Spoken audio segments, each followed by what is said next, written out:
recognizes the gentleman from California, Mr. Takano. Mr. Speaker, I ask unanimous consent that all members may have 5 legislative days in which to revise and extend their remarks and to insert extraneous material on H.R. 5545 as amended. Without objection, so ordered.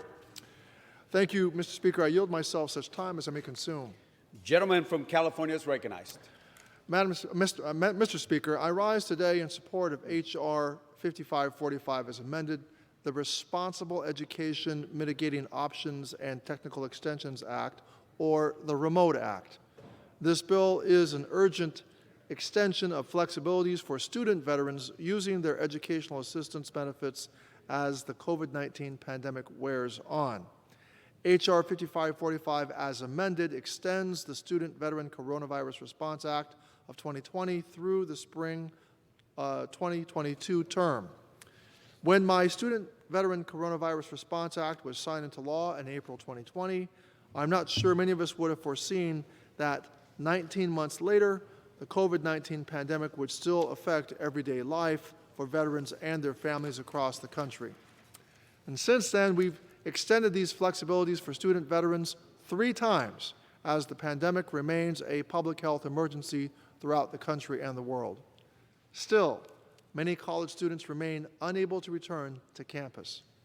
H.R. 5545 as amended would extend remote learning waivers for student veterans through the spring 2022 term and ensure they will continue receiving full housing benefits despite not taking on-campus courses.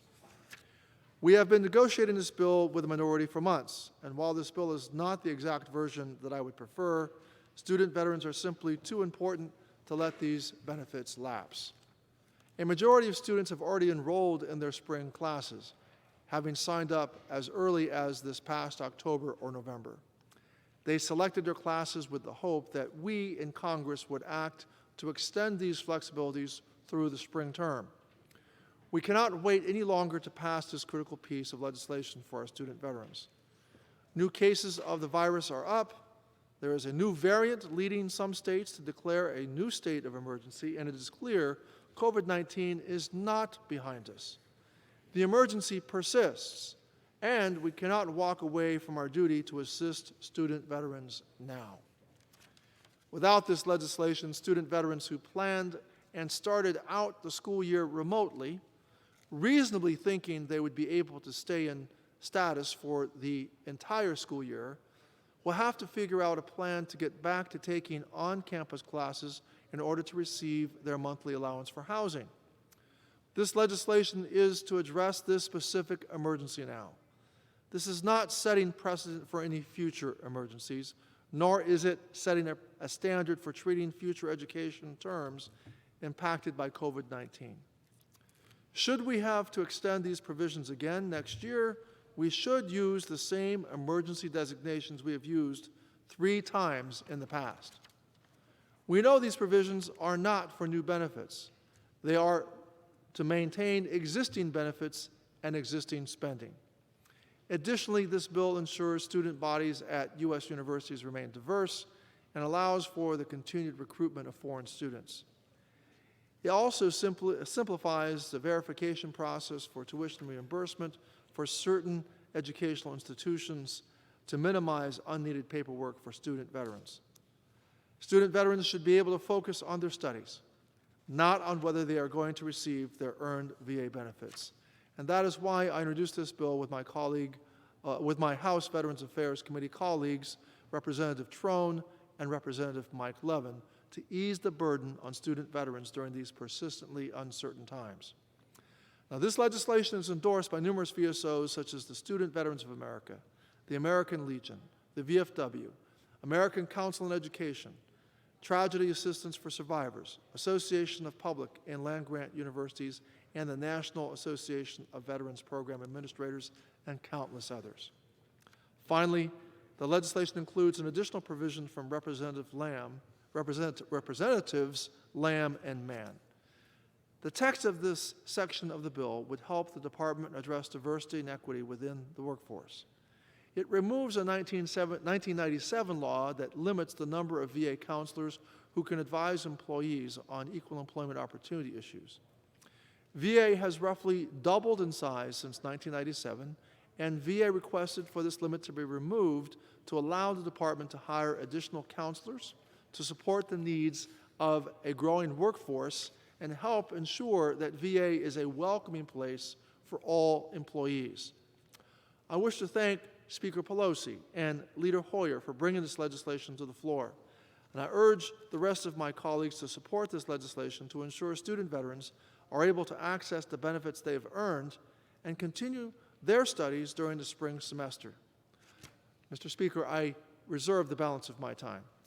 Gentleman from California reserves. Gentleman from Illinois is recognized. Mr. Boss. Thank you, Mr. Speaker. I yield myself as much time as I may consume. Gentleman's recognized. Thank you, Mr. Speaker. I rise in support of H.R. 5545 as amended, the Remote Act. I'm pleased to support this bill, which is very similar to my bill, H.R. 5509, the Student Veterans COVID-19 Protection Act of 2021. This bill will help address urgent needs of student veterans who are impacted by COVID-19. At the beginning of the pandemic, Congress worked to ensure that students' Veterans GI Bill housing allowance payments were not cut when in-person classes were moved online. The current authorization for this protection expires on December 21st, 2021. H.R. 5545, as amended, would extend it through June 1st of 2021. This would provide veterans and schools with the certainty that students will not see a reduction in their monthly housing checks this school year. The bill also includes changes to ensure that GI Bill students can attend foreign schools and give American school time to comply with new consumer protection rules. It includes a change to the VA's rounding out policy to allow students to retain their full monthly housing allowance even if they finish their program-required coursework early. Finally, it also includes language sponsored by Congressman Lamb and Congressman Mann to remove the cap on the equal employment opportunity counselors at the VA. This is no place for discrimination at the VA. I am pleased that we can once again pass this important provision to help employees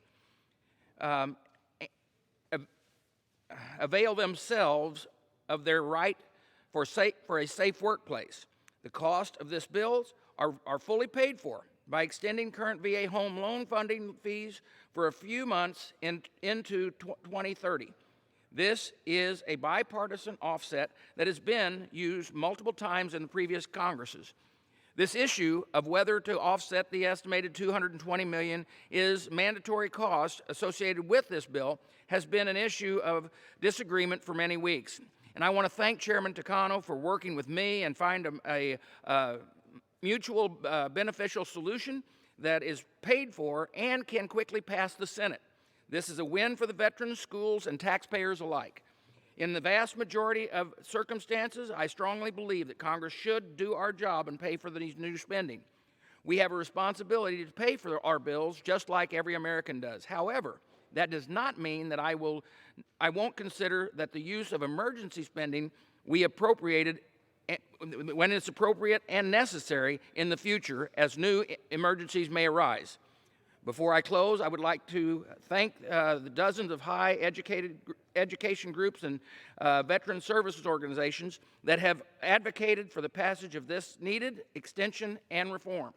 I want to especially thank the American Council on Education and the Student Veterans of America for their continued support for this fully paid for legislation. They understood that if these changes are not made soon, many schools would be forced to stop accepting students who are using the GI Bill. I agree with them that such an outcome was simply unacceptable. While I wish we could have enacted this protections weeks ago, I am glad we are taking care of them today on a bipartisan basis that protects veterans and taxpayers alike. I again want to thank Chairman Takano for working with me and the others on this issue, as well as our colleagues, Senator Tester and Moran, for their support. I urge all of my colleagues to support this bill, and with that, I reserve the balance of my time. reserves the balance of his time. Gentleman from California is recognized. Mr. Speaker, I would like to now yield 3 minutes to my good friend and author of H.R. 5545 as amended.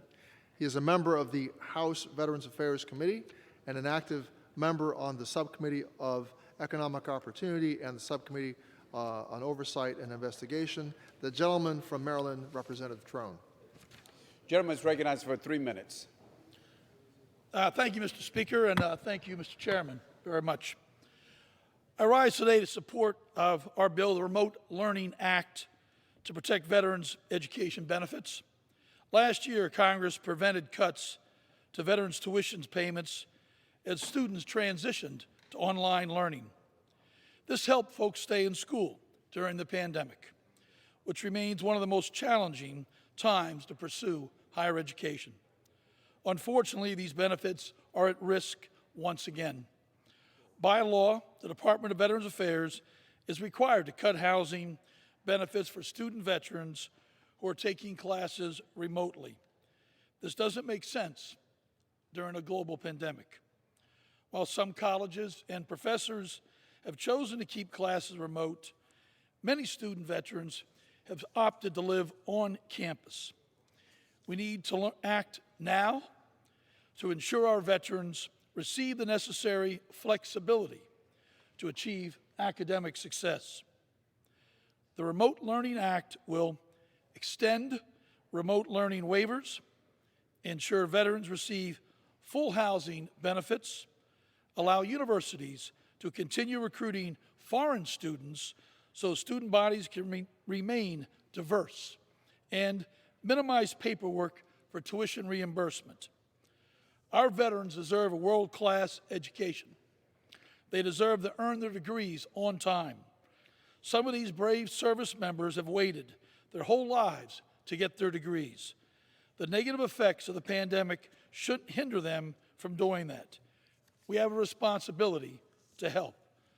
I want to thank Chairman Takano and Chairman Levin for their leadership on this bill and for all the work, the hard work they've done to protect our veterans. It is time to pass this bill and give the vets the benefits they've earned. So thank you, and I yield back the balance of my time. Gentleman from Maryland yields back. The gentleman from California reserves. The gentleman from Illinois is recognized. Mr. Speaker, I'm ready to close if the chairman is ready to close. I'm ready to close and I reserve. Gentleman reserves. Gentleman from Illinois is recognized. Thank you, Mr. Speaker. I just want to let everyone know that I am very much in support of this legislation. I encourage my colleagues to support it as well, and with that, I yield back the balance of my time. Gentleman from Illinois, Mr. Boss, yields back. Gentleman from California, Mr. Takano, is recognized. Thank you, Mr. Speaker. I appreciate the work and cooperation of the ranking member, and I appreciate that he stands squarely behind this legislation. And what's at stake at the very end of this year is the housing of our nation's student veterans in the number of tens of thousands. We need swift passage of this bill, of the companion bill in the Senate. And so I would urge all members of the House to support this bill, and I would urge our Senate colleagues to act on this expeditiously. And with that, I close, and I ask all my colleagues to join me in passing H.R. 5545 as amended, and I yield back the balance of my time. Gentleman from California yields back. Members, the question is, will the House suspend the rules and pass Bill H.R. 5545 as amended? Those in favor say aye. Those opposed say no. In the opinion of the chairs, 2/3 being in the affirmative, the rules are suspended, the bill is passed, and without objection, the motion to reconsider is laid on the table. Without objection, the title is amended.